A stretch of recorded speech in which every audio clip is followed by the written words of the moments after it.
इथं कसं आहे माहिती आहे का भावनं बहिणनो, हा बघा तुम्ही घरचं भांडण दाखवा, घरचं सगळं घरानं दाखवा, तर तुम्हाला आहे ना लाईक फॉलो यूज डॉलर भेटतात. लोक खोटं बोलून सही ना, खोटं बोला रेटून बोला आणि खोटं बोलून डॉलर कमवायला लागले तर, आणि आम्ही खरं बोलून सही ना लोकांच्या शिव्या खायला लागलो. हाय का नाही कलियुग? असं ज्याची त्याची मर्जी जे ते आपण आपले चॅनल चालवायला करीतोय होय. त्याच्यात काही हे नाही आहे की असंच नका करून तसंच नका करू, कारण की हे लोक त्याच गुणाचे. तर यांना फक्त भांडण पाहिजे, नवरा बायकोचं भांडण, बहीण भावंडाचं भांडण, नंद भावजायचं भांडण.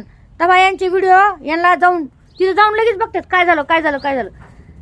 पण कसं आहे माहिती आहे का, आधी शिव्या दिवस तर कोणला आणि कोणला मला म्हणजे आता मला भरपूर अशा कमेंट येतात की नाही काही करून सही ना बळच मला शिव्या देते तर घेण्या देण्याचे. काय लोक म्हणावत बाईन काय नाही होय. यालाच म्हणतात का हो काय